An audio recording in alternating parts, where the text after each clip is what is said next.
Oke, selamat datang di Rumah Kata. Ketemu lagi masih sama saya tuan rumah Ana Riangga dan pastinya untuk tamu spesial hari ini kita sudah kedatangan Mbak Kus. Mau panggil ibu itu agak-agak gimana gitu. Soalnya orangnya masih kelihatan muda banget. Jadi kita manggilnya Mbak Kus aja ya. Terima kasih, nggak apa-apa supaya terkesan lebih muda. Oh, terkesan lebih muda.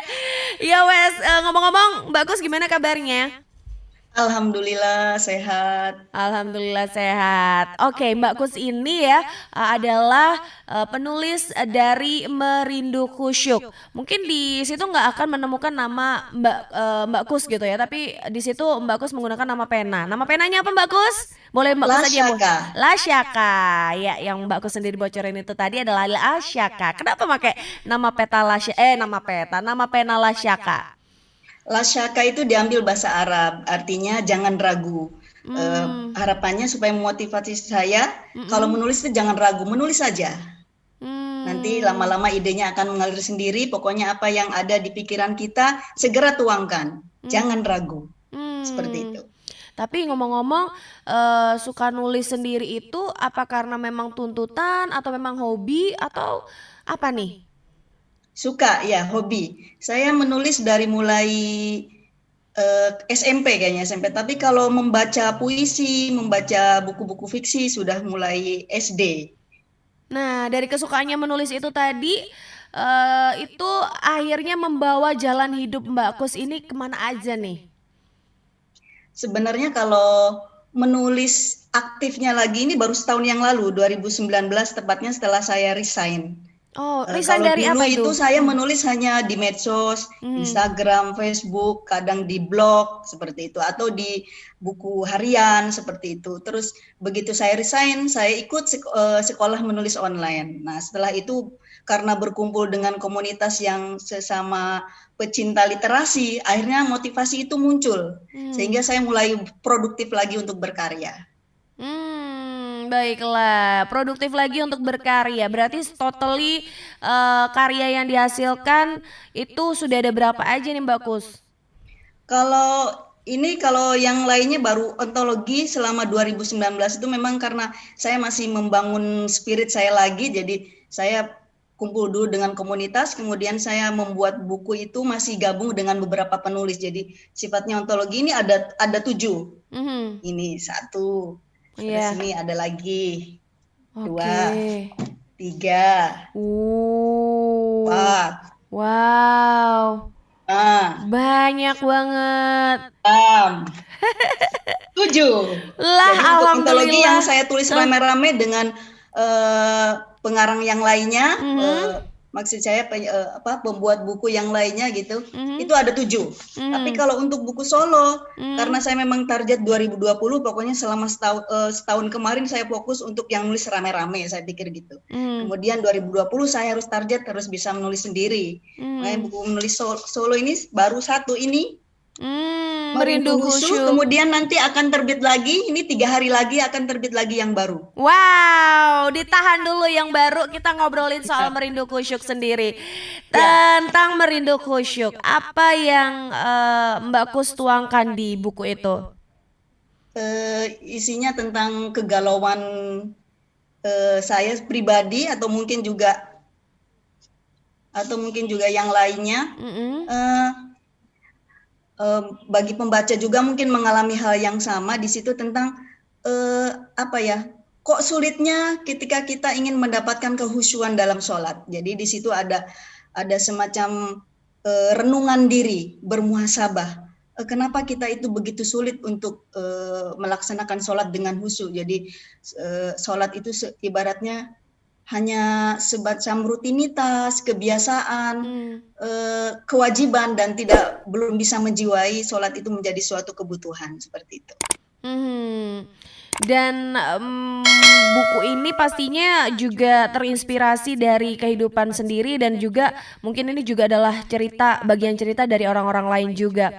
Iya betul. Tapi kenapa Mbak Kus begitu peduli akan kekusyukan ini sendiri? Adakah momentum di mana Mbak Kus itu akhirnya merasa, wah aku harus nulis tentang ini nih gitu?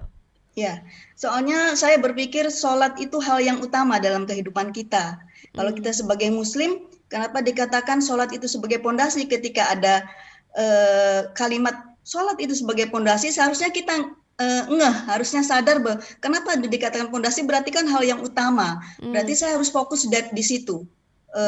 Sebagai penghambaan kita kepada Allah, sebagai kita rasa syukur kita kepada Allah, utamanya ya kuncinya ada di sholat. Sehingga saya membangun dakwah ini melalui tulisan, saya harus berawal dari sholat itu, seperti itu.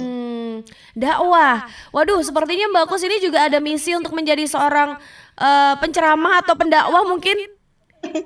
Ya, mudah-mudahan.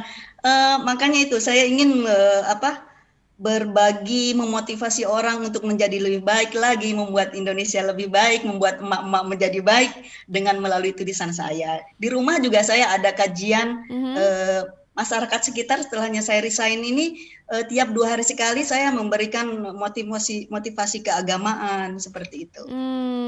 Baiklah. Oh iya Mbak Kus, boleh tahu itu untuk merindu kusyuk itu puisi ya?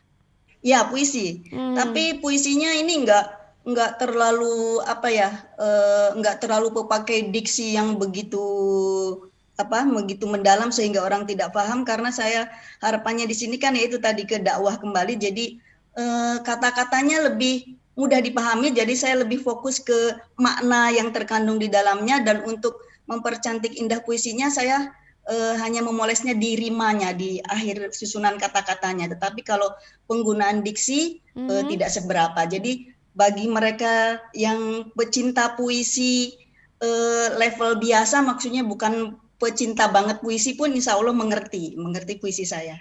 Oke. Oh iya, kalau Mbak Kus tadi tuh kurang lebih memang ini ya kelihatan ya, beliau ini adalah seorang pendidik ya, maksudnya memberikan ilmu kepada orang lain. Jadi kelihatan banget dari beliau menyampaikan tentang rima, diksi-diksi yang digunakan begitu ya. Nah ini sementara banyak juga gitu ya penulis-penulis yang patternnya bukan dari kayak gitu, pokoknya aku nulis gitu. Nah ini gimana nih tanggapan Mbak Kus tentang hal itu?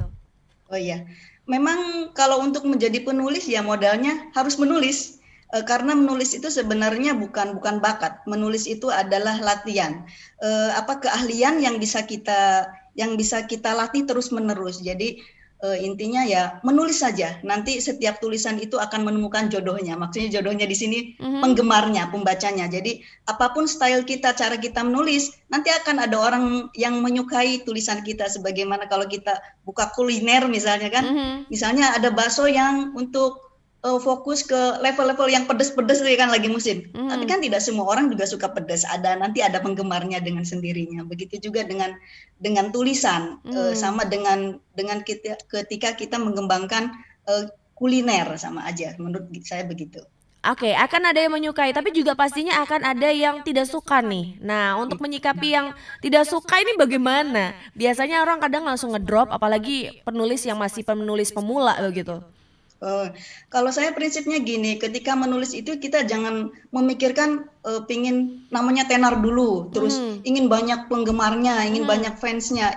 Intinya kita dari hati dulu, bahwa kita ini ingin menyampaikan suatu kebaikan, bahwa kita punya misi ingin merubah orang lain menjadi lebih baik, juga merubah diri kita sendiri utamanya menjadi lebih baik. Nanti insya Allah nanti jalannya akan dimudahkan, seperti itu. Oke, jadi perkecil ekspektasi ya. Maksudnya ya nanti kalau memang banyak kritikan ya sudahlah, diterima aja sebagai kritik yang membangun. Betul. Begitu ya Mbak Kus ya. Betul. Oke, nah sementara untuk pakem-pakem dalam menulis itu sendiri gitu ya. Lebih enak kita tuh seperti yang Mbak Kus bilang tadi, memang harus menulis aja, pokoknya tulis aja gitu ya. Karena yang namanya menulis itu bukanlah bakat, tapi memang harus dilatih setiap hari. Nah untuk pakem-pakemnya nanti kita bakalan ngobrol-ngobrol. Kita tunda dulu sebentar Mbak Kus, karena kita mau jeda dulu sebentar. Selamat datang di tatanan kehidupan baru. Kita saat ini dihadapkan pada ketidakpastian. Tidak pasti kapan corona akan berakhir. Banyak ketidakpastian yang harus kita hadapi. Di satu sisi, virus corona juga telah merubah banyak hal di kehidupan kita tanpa kita sadari. Jika Anda ingin tetap bisa bertahan dan selamat dari pandemi ini, sebaiknya persiapkan diri Anda untuk beradaptasi dan menjalankan tatanan kehidupan baru. Dalam prediksi tatanan kehidupan baru, kesehatan dan kebersihan menjadi komoditas nomor satu. Ketakutan orang-orang akan terserang virus membuat semua orang kini semakin ketat menjaga kesehatan dan kebersihan jika kita keluar rumah. Akan banyak kita temui wastafel dadakan di mana-mana. Hand sanitizer menjadi barang yang paling dicari.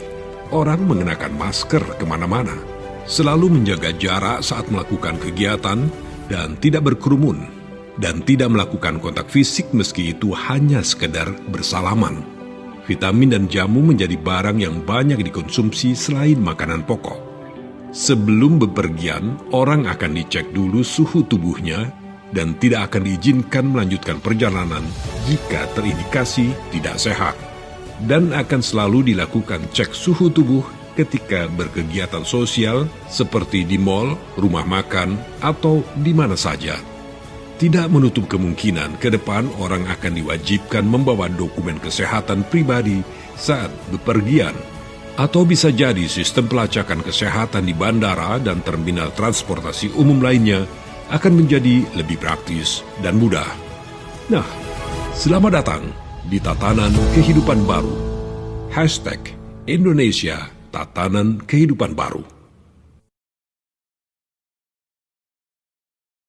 Baik, masih di Rumah Kata, dan ngomong-ngomong kalau Anda ingin mendengarkan Rumah Kata, pendengar ingin mendengarkan Rumah Kata, bisa langsung aja cari di podcast di RRI Kas atau bisa lewat IG sama YouTube, update terus lewat sana di RRI Surabaya. Dan juga pastinya bisa didengerin lewat 95,2 Pro 2 FM Suara Kreativitas. Kita balik lagi di Rumah Kata kali ini ngobrol-ngobrol sama Mbak Kus. Mbak Kus ini adalah seorang penulis dan karya tulisnya adalah puisi. Apakah tidak ingin mencoba yang lainnya, Mbak Kus?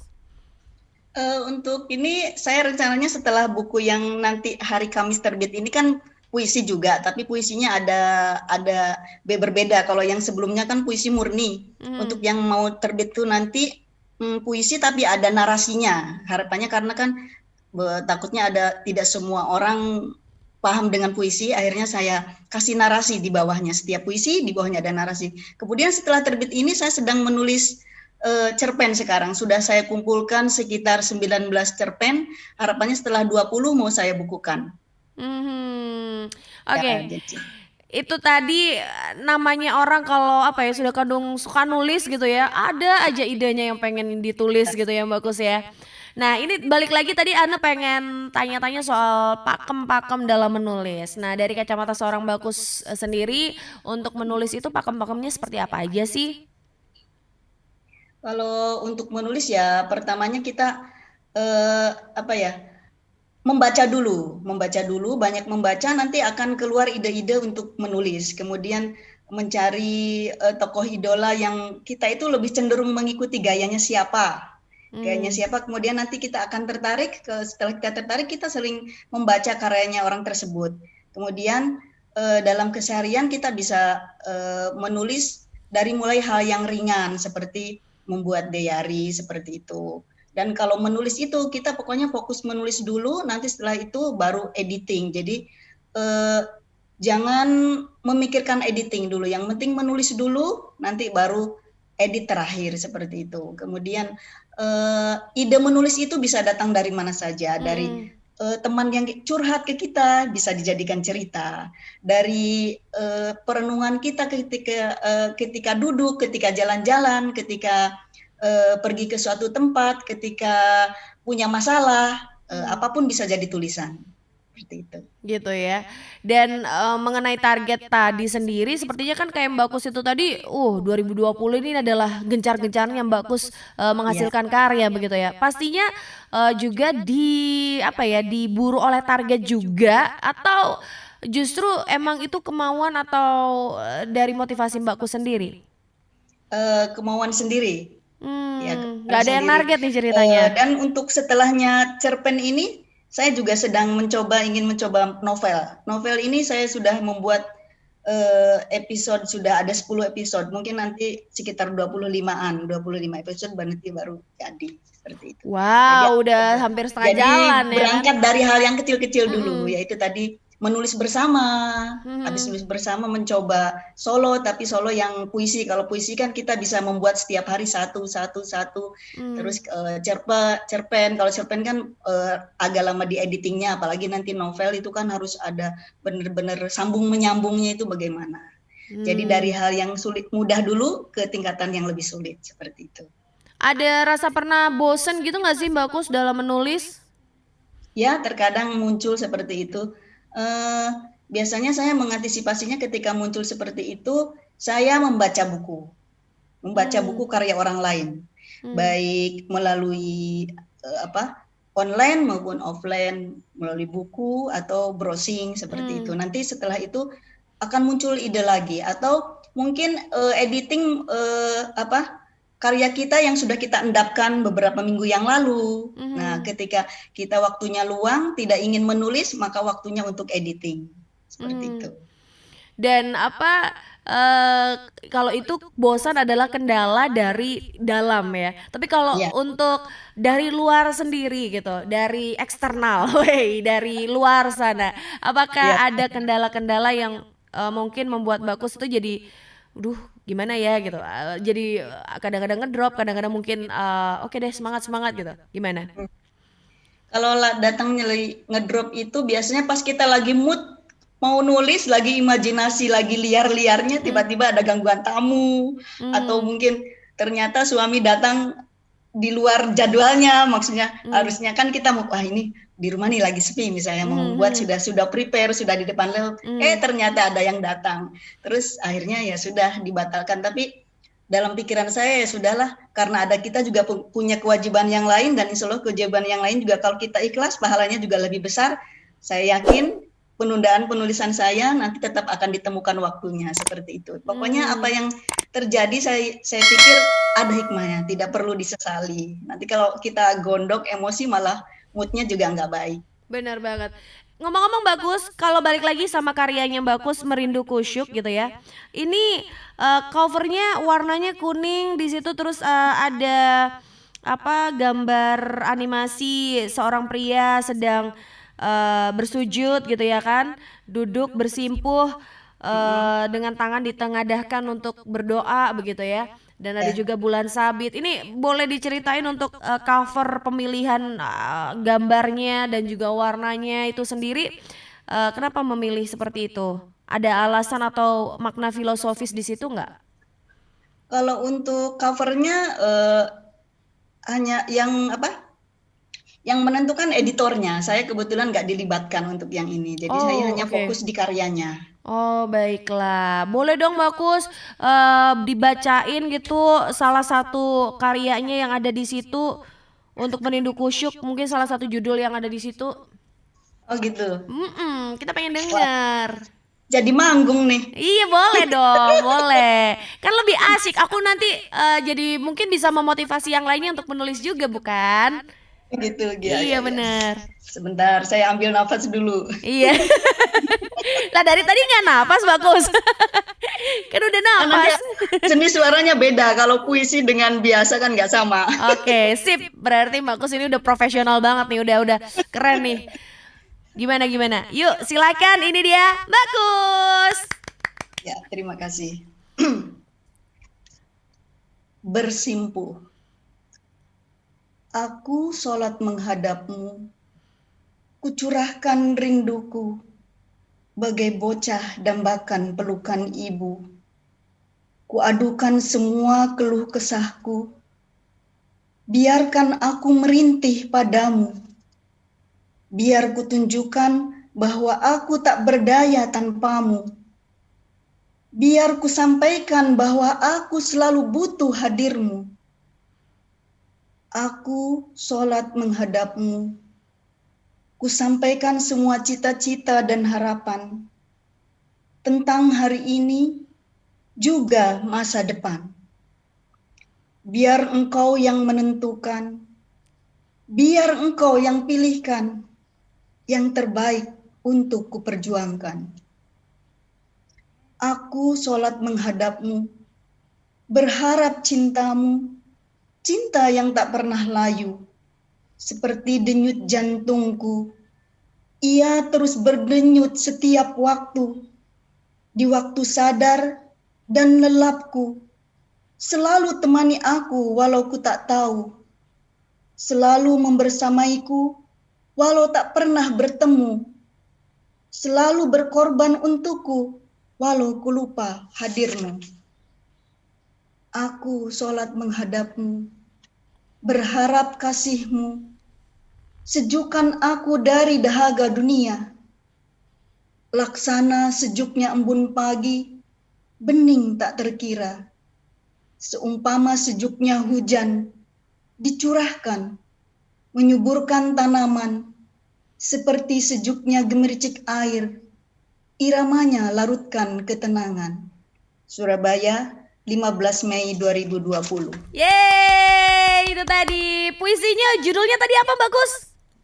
Tadi bersimpuh. Bersimpuh. Ya. Wah, gimana ya? Tadi kurang penjiwaan, soalnya habis ngobrol-ngobrol gitu. Biasanya kan harus diam dulu, nanti kelamaan kalau saya diam dulu, merenung dulu. Waktunya habis nanti. Iya bener, emang kayak ini apa namanya, harus mengilhami, kayak orang lagi berakting, beradegan, aktor atau Ya, betul. aktris gitu ya kan. Kalau dadakan lebih sulit. Nggak apa-apa, tapi itu udah bagus banget, Bagus. Ya udah, kita istirahat dulu, jeda sebentar. Tetap di sini Ya. di Rumah Kata. Selamat datang di tatanan kehidupan baru. Kita saat ini dihadapkan pada ketidakpastian. Tidak pasti kapan corona akan berakhir. Banyak ketidakpastian yang harus kita hadapi. Di satu sisi, virus corona juga telah merubah banyak hal di kehidupan kita tanpa kita sadari. Jika Anda ingin tetap bisa bertahan dan selamat dari pandemi ini, sebaiknya persiapkan diri Anda untuk beradaptasi dan menjalankan tatanan kehidupan baru. Dalam prediksi tatanan kehidupan baru, kesehatan dan kebersihan menjadi komoditas nomor 1. Ketakutan orang-orang akan terserang virus membuat semua orang kini semakin ketat menjaga kesehatan dan kebersihan jika kita keluar rumah. Akan banyak kita temui wastafel dadakan di mana-mana. Hand sanitizer menjadi barang yang paling dicari. Orang mengenakan masker kemana-mana. Selalu menjaga jarak saat melakukan kegiatan dan tidak berkerumun. Dan tidak melakukan kontak fisik meski itu hanya sekedar bersalaman. Vitamin dan jamu menjadi barang yang banyak dikonsumsi selain makanan pokok. Sebelum bepergian, orang akan dicek dulu suhu tubuhnya dan tidak akan diizinkan melanjutkan perjalanan jika terindikasi tidak sehat.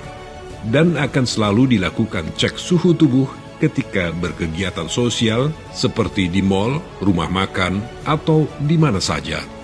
Tidak menutup kemungkinan ke depan orang akan diwajibkan membawa dokumen kesehatan pribadi saat bepergian. Atau bisa jadi sistem pelacakan kesehatan di bandara dan terminal transportasi umum lainnya akan menjadi lebih praktis dan mudah. Nah, selamat datang di tatanan kehidupan baru. #Indonesia Tatanan Kehidupan Baru. Baik, kembali lagi di Rumah Kata dan hari ini masih sama Mbak Kus yang tadi saya sudah terbius dengan puisi berjudul Bersimpuh. Emang somehow mungkin kita tahu bahwa sholat itu memang wajib ya kan, tapi kadang-kadang orang itu melakukan kewajibannya hanya untuk sekedar menggugurkan kewajiban saja, lupa dengan yang namanya khusyuk. Aduh, saya pengen nangis Bagus. Karena saya juga mungkin itu saya jadi menduga-duga nih bahwa sebenarnya Mbak Kus pun mungkin resign gitu ya dari pekerjaannya Mbak Kus itu mungkin karena ini tidak pernah ada waktu luang untuk khusyuk ketika kita bersimpuh, bersujud, meluangkan waktu untuk diri kita dengan Allah gitu ya, pencipta kita gitu ya. Karena memang saya juga ngerasain gitu ketika kita kerja gitu ya, aduh kayaknya udah, ya walaupun kerja itu juga sebenarnya ada yang bilang ibadah gitu ya, tapi kadang-kadang untuk waktu sholat itu ya pokoknya cepet gitu lah, pokoknya ndang mari ndang wes katanya orang Surabaya. Ini gimana Mbak Kus, apakah benar dugaan saya seperti itu? Ya, salah satunya itu. Karena memang saya waktu itu kan pokoknya muda, saya ingin, kan namanya orang muda kan biasanya pengen punya ini, pengen punya itu, ya sudah fokus bekerja dan sebagainya. Tapi memang saya target di usia 40 saya memang harus lebih fokus untuk tidak tidak fokus di situ, maksud saya ke yang lain yang lebih bermanfaat untuk sesama, untuk orang lain, dan untuk diri saya sendiri terutama seperti itu. Jadi untuk lebih memperbaiki diri untuk menjadi lebih baik lagi, terutama untuk sholat, karena sholat itu kan menjadi kunci untuk kita melakukan apapun. Ketika untuk belajar bahwa sholat itu sebenarnya kebutuhan, bukan kewajiban. Nah, untuk menanamkan seperti itu akhirnya ya terbitlah ini salah satunya buku saya ini, karena kita untuk menanamkan sholat sebagai kewajiban itu sebagai kebutuhan itu sulit, padahal sebenarnya Allah menciptakan sholat itu ya karena kita tahu otak kita setiap hari kita pakai, tiap hari ada masalah, ada apa-apa, kemudian banyak problema dan semuanya kita selesaikan. Ketika sholat itu Allah minta kita itu berhenti berpikir. Berpikirlah hanya untuk pengabdian kepada Allah. Di situ sebenarnya waktu kita untuk rehat, untuk bermunajat. Jadi saatnya kita seperti merefresh otak kita supaya tidak memikirkan banyak hal.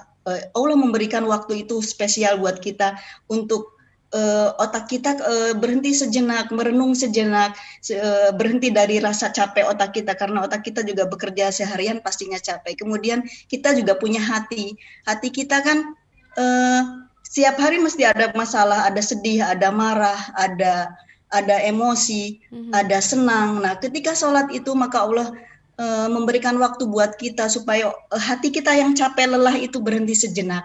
Maka kita hanya berhubungan dengan Allah, menghadirkan hati kita hanya untuk Allah saja, seperti itu. Dan yang terakhir, kita harus menyadarkan diri bahwa sholat itu juga sebagai terapi yoga kita, bertapanya kita, sehingga badan yang tiap hari kita capek untuk berjalan, untuk tangan dipakai untuk menulis, untuk bekerja, untuk melakukan apapun, maka ketika sholat kita diam, kita hanya konsentrasi, dan disitulah saya pikir itu adalah meditasi kita, sehingga itu akan menghasilkan kesehatan tubuh yang luar biasa. Berarti sehat jasmani, sehat pikiran kita, sehat hati kita. Makanya sholat itu menjadi hal yang utama untuk kita lakukan, dan saatnya kita untuk khusyuk, untuk menjadi tempat yang terbaik, menjadi media terbaik kita untuk berkomunikasi dengan Sang Pencipta, seperti itu. Benar banget. Ini sebenarnya singkat, padat dan jelas gitu ya, bahwa poin utamanya adalah sholat itu sebenarnya adalah kebutuhan, bukan kewajiban gitu ya. Dan kalau dijelasin secara spesifik itu tadi sama Mbak Kus itu tadi, sholat itu juga kayak olahraga juga ya, kayak apa ya? Iya benar, ada yoga juga gitu, ke meditasi. Yang olahraga tidak hanya sekedar mengeluarkan keringat seperti pada umumnya, tapi juga olahraga secara jiwa dan raganya juga gitu ya kan. Aduh, senang banget dengerinnya. Ya, jadi kalau di buku Merindu Kusyuk begitu ya, itu bercerita tentang kusyuk itu sendiri gitu ya. Kenapa kita ini susah banget untuk kusyuk gitu ya, tentang manusia dengan Tuhannya. Lalu untuk buku-buku sebelumnya itu apakah juga menggambarkan tentang manusia dan Tuhannya atau Kalau yang lainnya? buku-buku sebelumnya puisi juga, tapi ya tetap dengan Tuhannya, tapi ada yang temanya alam, ada yang tentang Indonesia, ada tentang rindu sama ayah, sama orang tua, seperti itu. Kemudian ada juga tentang cerita inspirasi keluarga, tetapi ya di dalamnya tetap kembalikan lagi, di dalamnya ada nilai-nilai keagamaan yang selalu saya sampaikan di situ. Karena mungkin karena background saya psikologi juga, jadi kayaknya nuansa motivasinya, kemudian nuansa psikologinya itu selalu muncul seperti itu. Lalu untuk dukungan dari keluarga sendiri bagaimana Mbak Kus? Dukungan keluarga, alhamdulillah semua support ya. Support. Kebetulan suami juga suka menulis puisi. Wah. Anak saya juga ternyata kuliah juga dia suka menulis puisi. Kemudian juga dia suka disuruh oleh teman-temannya ketika ada tugas dari sekolah tuh diminta membuatkan puisi, kemudian malah sudah menghasilkan uang, kadang disuruh dan diakhiri sama dia dapat fee gitu dari teman-temannya, seperti itu. Alhamdulillah. Bahkan di kampus kalau ada yel-yel apa itu anak saya yang membuatkan. Kemudian ada mading dimintakan orasi ada anak saya buatkan. seperti itu. Dalam Jadi dalam tips menulis sendiri apa nih yang bisa Mbak Kus bagikan untuk pendengar? tips menulis ya itu tadi, tetap menulis meskipun sedikit, harus ditargetkan tiap hari selalu menulis, dan ketika ada ide menulis cepat tangkap, jangan biarkan, karena ide itu biasanya datang bermunculan, datang tiba-tiba, dan setiap hari kita kemanapun, kalau dulu belum zamannya gadget kan harus bawa pulpen atau alat tulis yang kita tulis intinya saja. Jadi jangan sampai ketika kita menemukan ide apa yang sekiranya ini cocok buat ditulis, segera tangkap. Soalnya kalau kita abaikan biasanya lupa. Jangankan untuk besok hari itu saja, misalnya kejadiannya pagi hari melihat sesuatu yang menarik untuk kita tulis, lalu kita mau menuliskan kembali di rumah, misalnya kejadiannya tadi pagi di luar, terus menuliskannya nanti sampai rumah sore, itu sudah lain.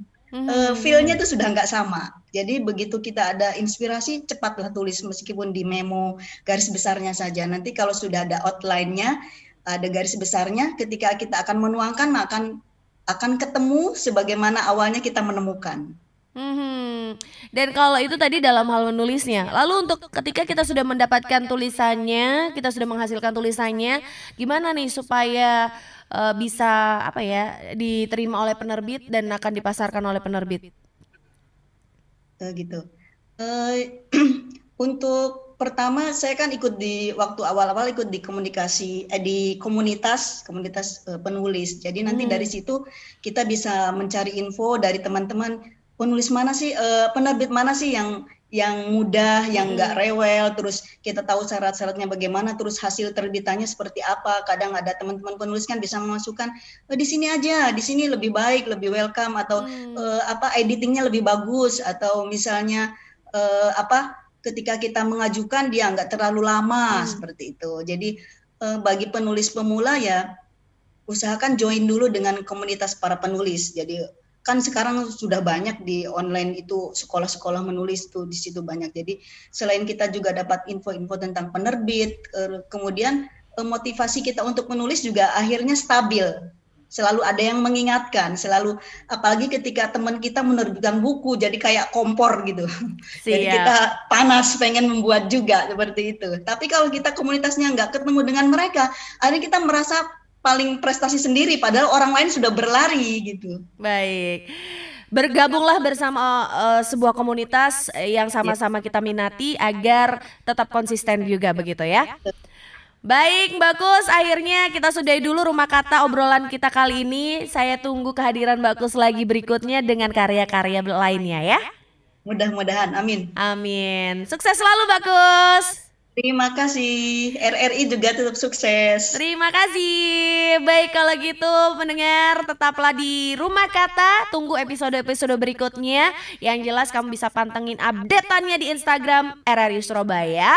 Dan dengarkan selalu di YouTube RRI Surabaya juga dan podcast RRI Cast. Bye-bye.